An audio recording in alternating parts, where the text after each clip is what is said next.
many years ago, not yet a priest, but in formation in the monastery in Italy, another information, a young novice, came out with this: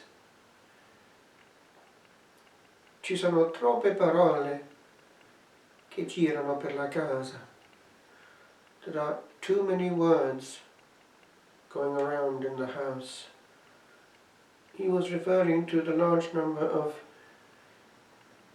magazines, bulletins, publications, periodicals that were available in the reading room, and he felt that it was damaging the simplicity of the interior life.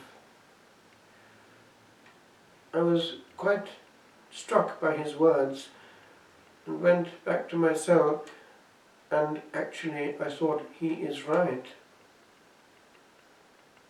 And the parable of the sower has one category which in a sense corresponds to the ones exposed to this.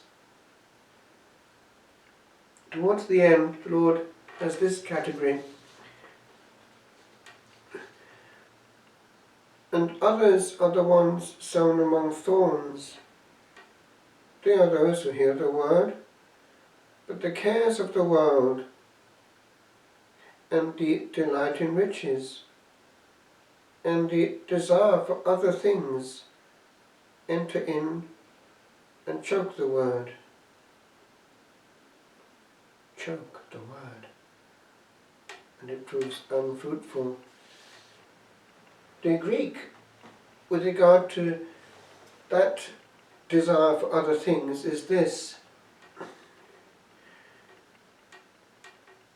che perita lipa epithemie, and the desires, yes, it's there quite clearly, for, now, the rest. It's the neuter plural of the other things. It gives us the English, or rather based on Latin, etc., et cetera, and the other things. The other things. We're always desiring the other things. And it's rather like a huge wild goose chase. These other things are like carrots before our mind's eye, and off we go, and they fill the mind and choke it. We're not free. But in our day, it's got worse. We're completely choked. We don't have to know everything. The world will carry on. We don't even have to know everything about the church. The church, believe it or not, will carry on without our pushing it or knowing all about it. It is His, and He is in control. And actually we can do more for the church by being free and engaging with Jesus, who handles the church, than with wanting at all costs to have our minds filled to overflowing with words, words, words. And words taken in such a way that we can't relax while even taking them in.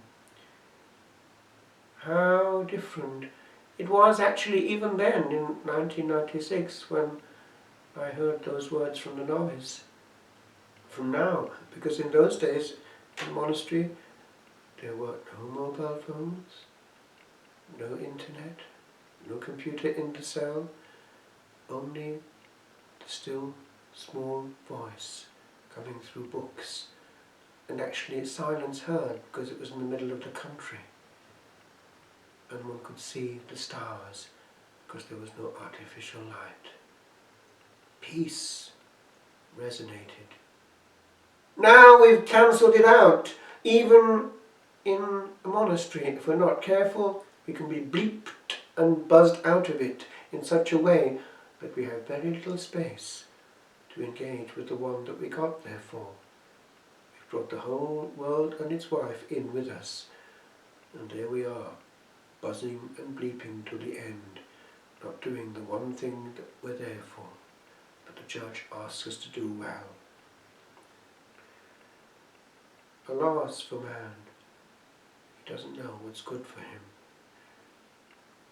A Carthusian was dying some years ago, and he said this: "J'ai gaspillé ma vie à faire trop de choses. I've wasted my time doing too many things."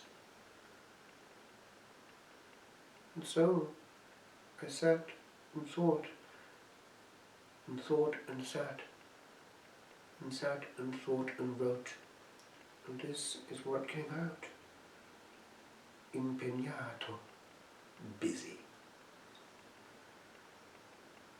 Because we're carrying too many others inside us, when all we need is Jesus, well accompanied, given total attention.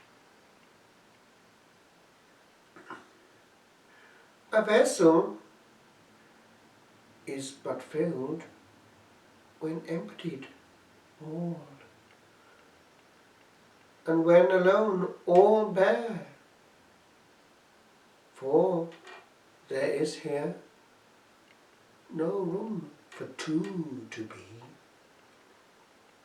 and membranes small that hide the busy soul move very near to many worlds and galaxies of thought that chance to travel by. And we are not at home and fully there, when elsewhere caught in orbit wide, our little orb forgot. Oh, many rays that wander, sonder this our power to beam a while. Let us not stand too long where we belong, and bid us miss the touch of something touching in this land, where hurrying and worrying, where all that rested ne'er, tween rested membrane